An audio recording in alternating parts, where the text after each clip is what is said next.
Welcome to Silent Cabin Stories. Today, we follow the story of an ordinary grandmother whose quiet flight became anything but ordinary when danger struck at 40,000 feet. Margaret Thompson seemed like any other senior passenger, knitting needles in hand, reading glasses perched on her nose, and a gentle smile for everyone around her. But when three armed men revealed their true intentions, this 67-year-old woman's past emerged from decades of silence. Sometimes the most dangerous people are the ones you'd never suspect, and sometimes a grandmother's lullaby carries the echoes of a warrior's battle cry. Now, settle in as our story unfolds above the clouds. Flight 847 from Denver to Miami was running smoothly at cruising altitude on what seemed like an ordinary Tuesday afternoon in March. The Boeing 737 hummed steadily through clear skies at 40,000 feet, carrying 147 passengers toward their various destinations. The afternoon sun streamed through the small oval windows, casting a warm, golden glow across the passenger cabin and creating those peaceful moments that frequent flyers cherish. In seat 22B, Margaret Thompson sat quietly with the serene composure that comes with age and wisdom. At 67 years old, she embodied everything people imagine when they think of the perfect grandmother. Her silver hair was neatly pinned back in a style that hadn't changed much in 20 years, and she wore a soft lavender cardigan that her late husband James had bought her for their 40th wedding anniversary, a treasured memory she carried with her on every trip. Margaret's kind blue eyes, framed by wire-rimmed glasses that had seen countless stories and secrets, moved gently between her knitting and the world around her. In her weathered but steady hands, she worked on a sunshine-yellow baby blanket, each stitch placed with the patient precision that only comes from decades of practice. The soft clicking of her titanium knitting needles created a soothing rhythm that seemed to calm not just herself, but other passengers nearby. "Excuse me," whispered the young mother in seat 22A, struggling with her restless 2-year-old son who had been fussing since takeoff. "I'm so sorry he's bothering you. The altitude change is making his ears hurt, and I can't seem to calm him down." Margaret looked up with that warm, understanding smile that had comforted 7 grandchildren and 3 great-grandchildren over the years. "Oh, sweetheart, he's not bothering me at all. Children sense when adults are nervous, you know. Would you like me to hold him for a moment while you gather yourself?" The grateful young mother, whose name tag read Jessica, first time flying, carefully passed her son to Margaret. Within moments, something magical happened. The toddler's cries quieted as Margaret began humming a soft, wordless melody, the same lullaby she had sung to her own children decades ago. Her voice was gentle and soothing, but there was something underneath it, a strength and confidence that seemed to wrap around the child like a protective blanket. "How do you do that?" Jessica asked in amazement as her son settled peacefully in Margaret's arms, his tiny fingers playing with the soft yarn of her cardigan. "Oh, I've had plenty of practice, dear," Margaret replied with a chuckle. 7 grandchildren and 3 great-grandchildren. Plus, I raised 4 children of my own, often while my husband was. She paused for just a moment, while he was away on business trips.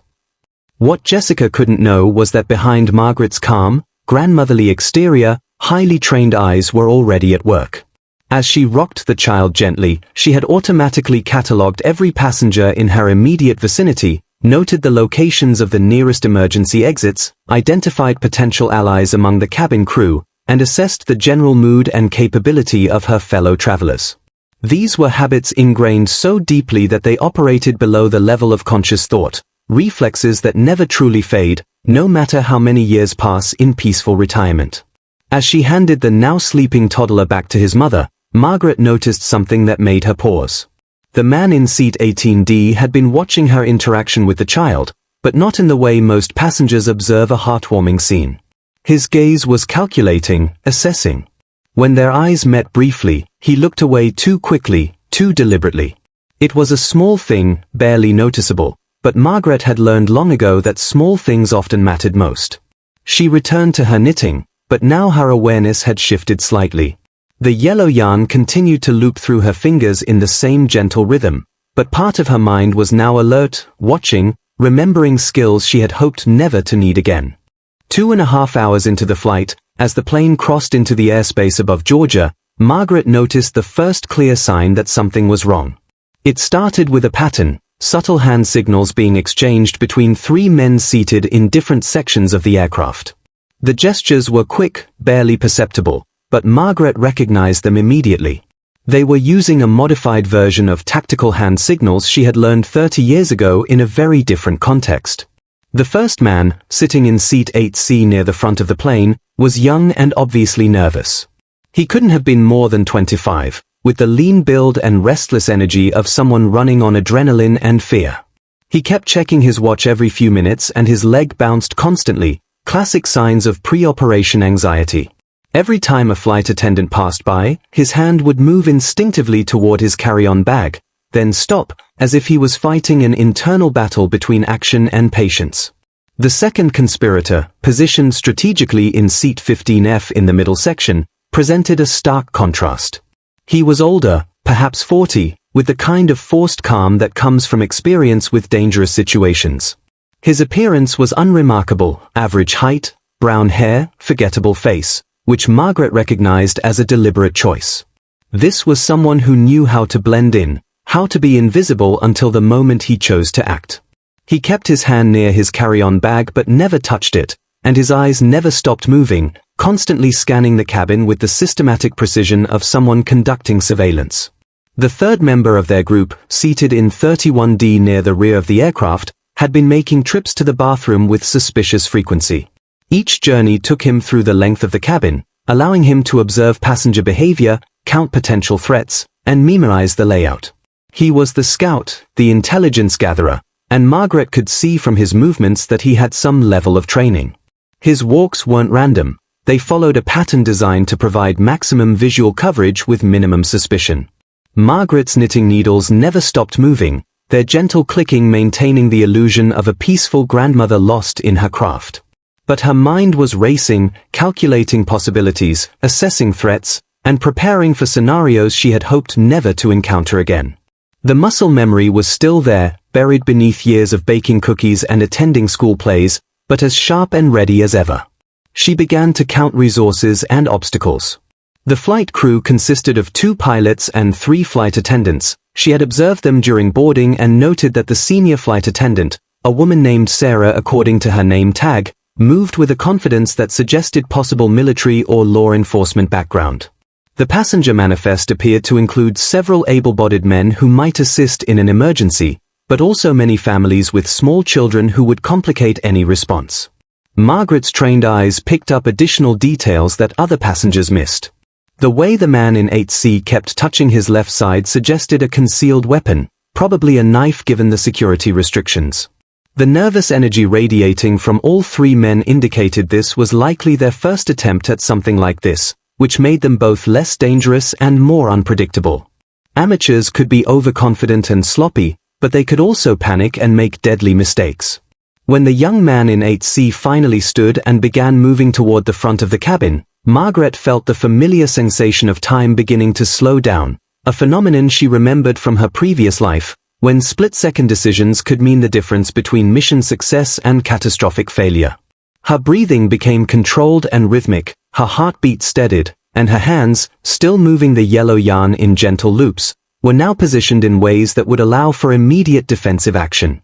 The man's hand disappeared into his jacket, and Margaret saw the brief flash of metal. In that instant, her assessment was complete: crude weapons, amateur coordination, but serious intent.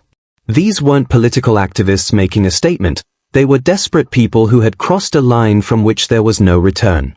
As the man's shaky voice came over the intercom system, clearly not authorized and definitely not the captain's voice, Margaret's transformation had already begun. The peaceful grandmother facade remained intact, but underneath, someone else was waking up. Someone who had been sleeping quietly for decades, waiting for the moment when innocent lives would need protecting.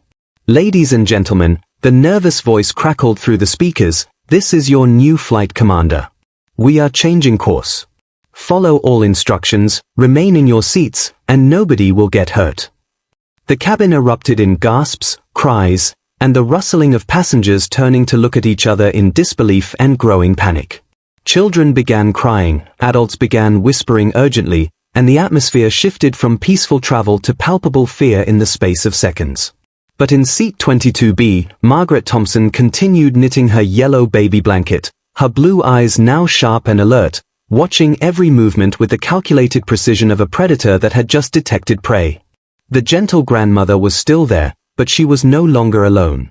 As panic rippled through the cabin like wildfire, Margaret's mind began a journey back through time, to a life that seemed like it belonged to someone else entirely. 30 years ago, she hadn't been Margaret Thompson, beloved grandmother and volunteer librarian in suburban Denver. 30 years ago, she had been Captain Margaret "Viper" Morrison, one of the most decorated and lethal fighter pilots in United States Air Force history. The transformation had been gradual but complete. After meeting James Thompson, a gentle civilian engineer who saw past her warrior's exterior to the woman beneath, she had made a conscious choice to leave that world behind. The military had been reluctant to lose her. Officers with her combination of tactical brilliance and ice-cold nerves under pressure were rare enough in peacetime, and practically non-existent when the stakes were highest. But Margaret had been exhausted by the weight of carrying so many lives in her hands, tired of making split-second decisions that determined who lived and who died. The call sign Viper hadn't come from her flying skills, though those had been exceptional. She had graduated at the top of her class from the Air Force Academy, completed advanced fighter training with scores that instructors still used as benchmarks, and could handle an F-16 Fighting Falcon like it was an extension of her own body. But the nickname had emerged during her first combat deployment, when her squadron leader observed her unique ability to remain utterly calm in the face of overwhelming danger, to strike with lethal precision exactly when enemies least expected it, and to extract her team from impossible situations through a combination of strategic thinking and controlled aggression. Over the course of her military career, she had completed 127 combat missions across 3 different theaters of operation. She had flown reconnaissance over hostile territory, provided close air support for ground troops under fire, and participated in surgical strikes against high-value targets that required the kind of precision that left no room for error. More importantly, she had never lost a wingman, a record that had made her a legend among pilots and had earned her the deep respect of everyone who had ever flown with her. But the mission that had defined her reputation had taken place over the skies of a country whose name was still classified in most documents. Intelligence had indicated that a group of American servicemen were being held in a remote compound, and traditional rescue operations had been deemed too risky. Margaret had volunteered to fly a solo mission deep into enemy airspace, using a combination of electronic warfare tactics and pure flying skill to evade surface-to-air missiles and fighter intercepts. The extraction had been successful, but during the return flight, her aircraft had taken significant damage from ground fire. Flying a crippled F-16 with partial hydraulic failure, she had somehow managed to nurse the plane back to friendly airspace while providing cover for the rescue helicopter carrying the freed prisoners. When she finally landed at the forward operating base, the aircraft had literally fallen apart on the runway. The ground crew chief, a veteran with 20 years of experience, had looked at the wreckage and declared it impossible that anyone could have kept that machine in the air for more than 5 minutes, let alone flown it for 2 hours through hostile territory. That had been the mission that earned her the Distinguished Flying Cross, but more importantly, it had been the moment when she realized that she carried death too easily in her hands. The line between protecting the innocent and becoming something terrible was thinner than most people understood, and she had felt herself approaching that edge. When James had proposed to her 6 months later, she had seen it as a chance to step back from that precipice, to choose life over death, creation over destruction. The transition to civilian life hadn't been easy. 4 months, she had woken up in cold sweats, reaching for weapons that weren't there, her body primed for threats that existed only in memory. But James had been patient, and gradually she had learned to channel her protective instincts into nurturing instead of warfare. She had become a mother, then a grandmother, and eventually she had convinced herself that Captain Viper Morrison was truly dead and buried. But now, as she felt the familiar surge of adrenaline and watched the 3 hijackers attempt to control a situation they barely understood, Margaret realized that some parts of a person never truly die. They simply wait, sleeping quietly until circumstances call them back to life. Her hands continued their gentle knitting motions, but her mind was already running tactical assessments, calculating angles of attack, identifying weaknesses in the hijackers' positions and planning a response that would neutralize the threat with minimum risk to the innocent passengers around her. The young mother in 22A was whimpering softly, clutching her child with the desperate protectiveness that only a parent can understand. Margaret reached over and gently touched Jessica's arm. "It's going to be okay, sweetheart," she whispered, and there was something in her voice, a steel-hard confidence that seemed completely at odds with her grandmother appearance, that made the young woman look at her with surprise and a flicker of hope. "How can you be so calm?" Jessica whispered back, her voice shaking with fear. Margaret smiled, but it wasn't the gentle, reassuring smile she had worn while comforting the toddler earlier. This was something altogether more dangerous, the smile of someone who had faced worse threats than 3 amateurs with kitchen knives and had never failed to bring her people home safely. "Because, dear," she said quietly, "some people learn to knit baby blankets. Others learn to hunt predators. And sometimes," her eyes hardened as she watched the hijacker in the aisle, "life requires both skills at the same time." The 3 hijackers had clearly spent considerable time planning their operation, but from Margaret's trained perspective, their execution revealed critical flaws that could be exploited. They had successfully gotten their weapons past security, probably ceramic or plastic knives that wouldn't trigger metal detectors, and they had chosen their seats strategically to provide coverage of the entire passenger compartment. However, they had made one crucial mistake that would prove to be their downowing. They had underestimated their passengers, and specifically, they had failed to consider that the elderly woman knitting quietly in seat 22B might be considerably more than she appeared. The leader, the nervous young man from 8C who had taken control of the intercom system, was clearly struggling to maintain authority while managing his own fear. His voice cracked when he spoke, his hands shook slightly as he gestured with his weapon, and he kept looking to his companions for reassurance, all signs of someone who was in over his head. Margaret could see that he was the weak link in their chain, the one most likely to make a critical error under pressure. His 2 accomplices were attempting to move toward the cockpit, but their coordination was sloppy and their communication obvious to anyone with training in tactical operations. The older man from 15F was trying to project calm authority, but he kept glancing at emergency exits and his positioning revealed that he was already planning escape routes, a defensive mindset that suggested he wasn't fully committed to seeing the operation through to completion. The 3rd man, who had been conducting reconnaissance walks, was now positioning himself near the rear of the cabin, but he was standing in a location that actually limited his field of vision and made him vulnerable to approach from multiple angles. These weren't professional terrorists or experienced criminals. They were amateurs who had gotten lucky with their initial surprise, but they lacked the training and psychological preparation necessary to maintain control of a complex, dynamic situation. Margaret had encountered similar groups during her military career, desperate people who had been driven to extreme actions by circumstances they couldn't control, but who lacked the skills and resolve necessary to succeed at what they were attempting. Using her knitting as perfect camouflage for her movements, Margaret began to implement a plan that drew upon decades of tactical training and combat experience. She deliberately dropped her ball of yellow yarn, allowing it to roll toward the aisle in a way that appeared accidental but was actually precisely calculated. As the yarn unrolled, she followed it with the careful, slightly unsteady movements of an elderly woman attempting to retrieve a dropped item, but her positioning was strategically perfect. She was now within striking distance of the nearest hijacker while maintaining the appearance of harmless confusion. As she bent to pick up her yarn, Margaret caught the eye of Sarah, the senior flight attendant she had observed earlier.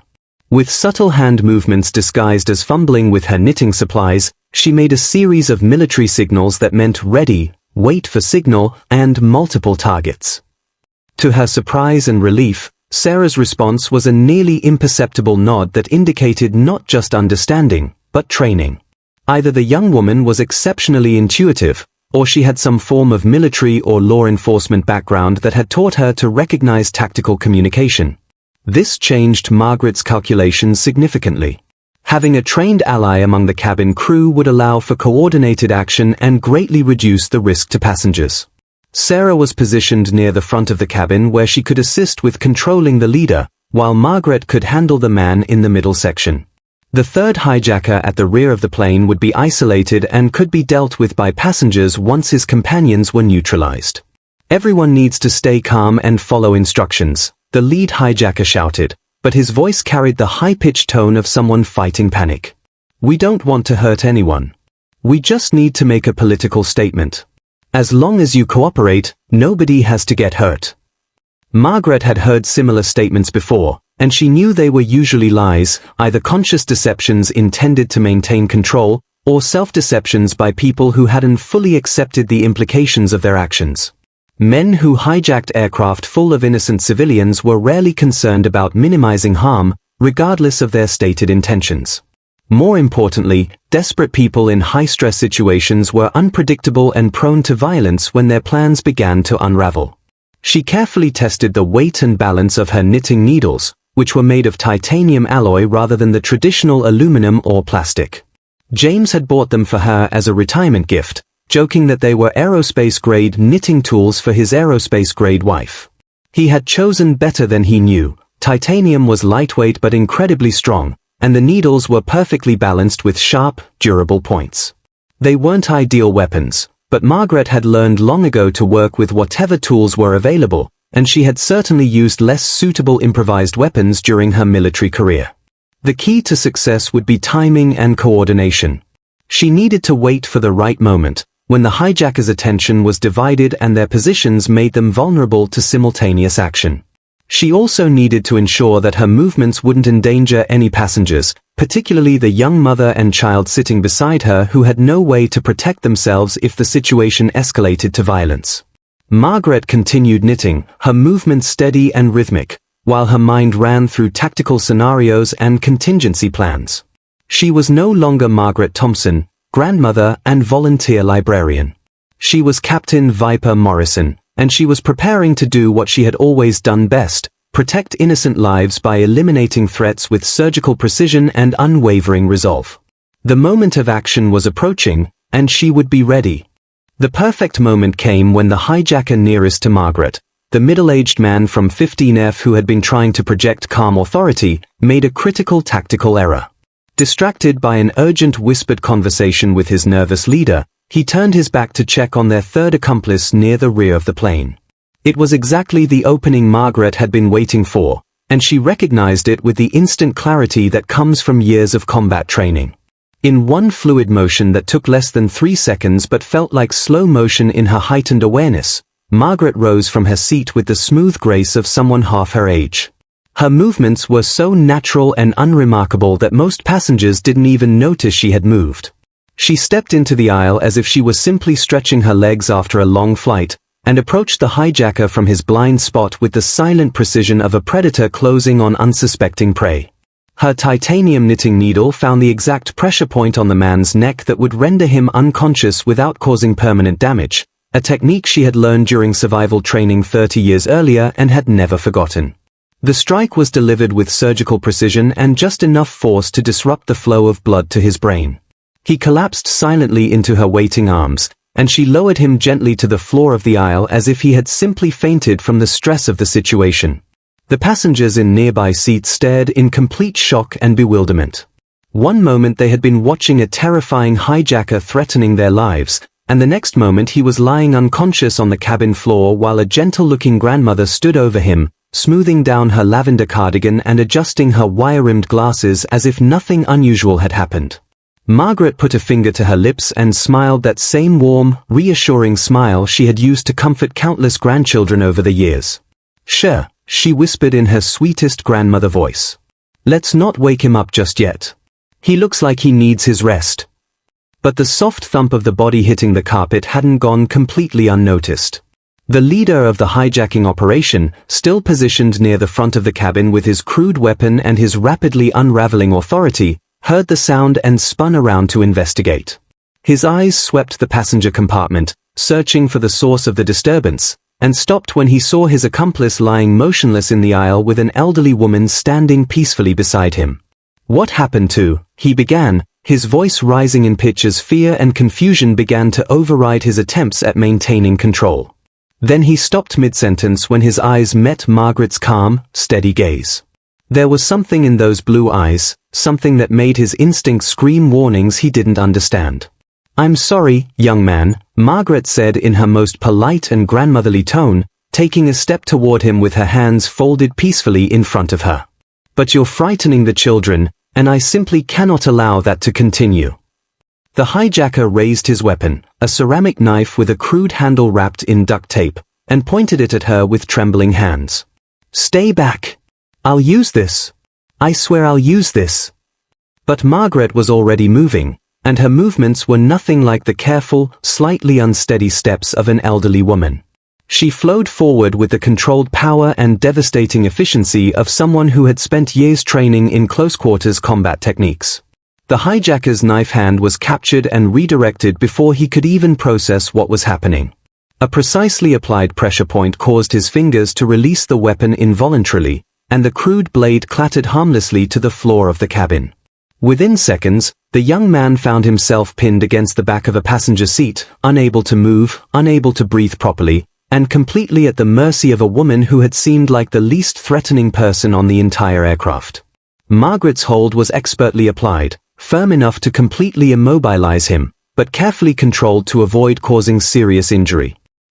Who are you?" he gasped, his eyes wide with shock and the dawning realization that his carefully planned operation had just been destroyed by someone's grandmother.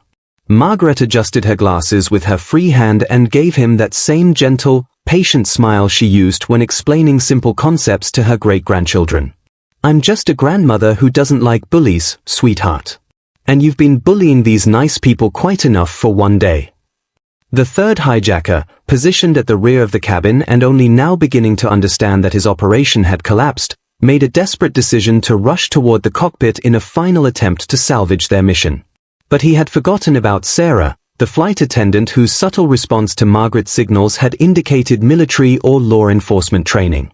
The young woman's tackle was textbook perfect, a clean, professional takedown that spoke of extensive training and practical experience. The man went down hard and stayed down, his own improvised weapon skittering away under the seats. As the three would-be hijackers were secured with plastic zip ties provided by the cabin crew and several passenger volunteers, word of what had really happened began to spread through the aircraft.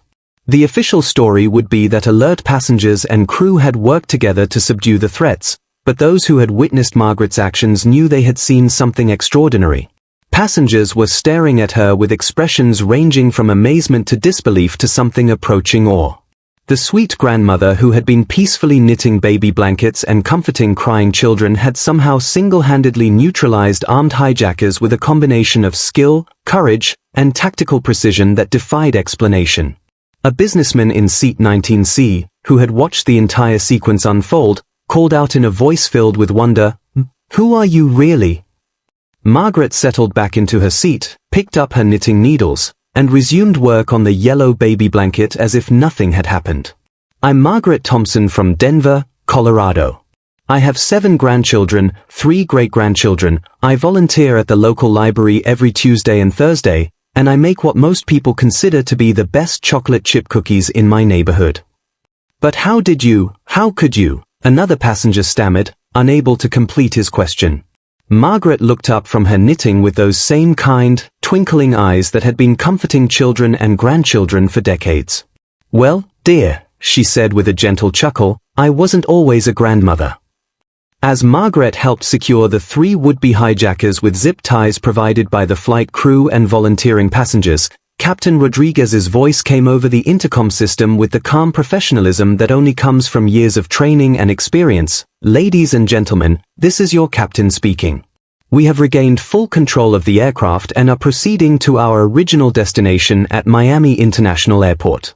I want to thank our passengers and crew for their cooperation and courage during this incident. We'll be on the ground in approximately 45 minutes, where law enforcement will be waiting to take these individuals into custody." But despite the captain's measured tone and attempt to minimize the drama of what had occurred, word was spreading rapidly through the cabin about the true nature of what passengers had witnessed. The official story might speak of passenger cooperation, but those who had seen Margaret Thompson in action knew they had witnessed something far more extraordinary than ordinary civilians rising to meet an emergency. Passengers were turning in their seats to stare at the woman in 22B with expressions that ranged from curiosity to amazement to something approaching reverence. The transformation they had observed had been so complete and so shocking that many were still struggling to process what they had seen. One moment she had been the epitome of gentle grandmother, knitting peacefully, comforting a crying child, chatting about her grandchildren with the warmth and patience that comes with age and wisdom. The next moment she had become something else entirely. A warrior whose movements spoke of deadly training and whose calm efficiency had neutralized 3 armed men as easily as she might have dealt with unruly children. Jessica, the young mother in seat 22A, was holding her sleeping toddler and looking at Margaret with an expression of wonder and gratitude. "I don't understand," she whispered. "How could you know how to do those things? You were so gentle with Tommy, so kind and normal, and then..." Margaret smiled and reached over to gently stroke the child's hair. "Sweetheart, being gentle and being strong aren't opposites. Sometimes the people who choose to be kind are the ones who understand exactly how precious that choice really is." A passenger several rows back called out, "Were you in the military?" Before Margaret could answer, her attention was drawn to a commotion near the front of the cabin. The captain had emerged from the cockpit and was speaking in hushed, urgent tones with Sarah, the senior flight attendant. Both of them kept glancing in Margaret's direction, and she could see that they were looking at her with the kind of recognition that suggested her identity was no longer as secret as she had believed. As news of the incident reached the ground through the aircraft's communication systems, a series of phone calls were being made to very important people who had thought certain names would never surface again. Military databases that had been classified for decades were being quietly accessed by individuals with the highest levels of security clearance. Old files marked eyes only were being retrieved from secured storage, and retired officers who had served with distinction in operations that officially had never happened were being contacted for verification of facts that were supposed to remain buried forever. At Miami International Airport, a black sedan with government plates was already making its way toward the gate where Flight 847 would arrive. The men inside were not the typical FBI agents who normally responded to hijacking incidents. They were older, more distinguished, and they carried themselves with the bearing of people who had held positions of significant responsibility in the national security apparatus. More importantly, they were people who remembered Captain Margaret "Viper" Morrison, and they understood exactly what her emergence from decades of quiet retirement might mean. As the aircraft began its final approach to Miami, Margaret noticed that the captain had made an announcement over the ground communication system that seemed unusually detailed. He was reporting not just the successful resolution of a hijacking attempt, but was specifically mentioning the extraordinary actions of a passenger whose background and training proved instrumental in protecting the lives of everyone aboard. It was the kind of language that would trigger very specific protocols in the agencies responsible for aviation security. 20 minutes later, as passengers began filing off the aircraft amid the organized chaos of law enforcement response, Margaret gathered her knitting supplies and prepared to disembark. But as she reached the gate area, she found her path blocked by a small group of men in well-tailored suits whose bearing and positioning immediately identified them as government security personnel. One of them stepped forward, and Margaret recognized him immediately despite the passage of 30 years. Colonel David Harrison had aged gracefully, his hair now completely silver and his face marked by the lines that come with decades of bearing heavy responsibilities. But his posture was still military straight, and his eyes still held the sharp intelligence that had made him one of the most respected officers she had ever served under. "Hello, Viper," he said quietly, using the call sign that no one had spoken aloud in her presence for nearly 3 decades. "Hello, Colonel," she replied with a soft smile, noting the stars on his civilian lapel pin that indicated he had risen considerably in rank since their last meeting. "Though I suspect I should be calling you General now." "Actually," he said with genuine respect and perhaps a touch of humor in his voice, "after what happened up there today, I think you outrank all of us." Margaret looked around at the small crowd of passengers who had gathered to thank her, at the news crews who were already setting up their cameras, and at the government officials who were clearly preparing to ask her questions she wasn't sure she wanted to answer. For a moment, she felt the weight of her old life pressing against the peaceful existence she had built for herself as Margaret Thompson, grandmother and volunteer librarian. But then Jessica appeared beside her, still holding her sleeping son, and gave her a hug that spoke of gratitude too deep for words. "Thank you," the young mother whispered. "Thank you for bringing us home safely." Margaret smiled and gently touched the child's cheek. "That's what grandmothers do, sweetheart. We take care of the people we love." As she walked through the terminal, accepting thanks from passengers and deflecting questions from reporters, Margaret Thompson looked exactly like what she was, a grandmother heading home from a trip. But those who knew the truth understood that some people carry greatness quietly, that the most dangerous individuals are often the ones who choose to be gentle, and that legends never truly retire. They simply knit blankets and tend gardens and wait patiently for the moment when the world needs them again. The skills we develop in one chapter of our lives never truly disappear. They simply wait in the background, ready to emerge when circumstances demand them. Sometimes a grandmother's steady hands have steadied much more than nervous children, and sometimes the people who seem most ordinary are the ones capable of the most extraordinary things. This story reminds us that heroism often comes in the most unexpected forms, and that the quiet strength of experience never truly fades. Sometimes the most dangerous people are the ones who choose to be gentle, and sometimes a grandmother's lullaby carries echoes of a warrior's battle cry. The skills we develop in one chapter of our lives never truly disappear. They simply wait patiently for the moment when they are needed most. What did you think of Margaret's story? Rate it from 1 to 10, and let us know where you're listening from. Thank you for watching and sharing this moment with us.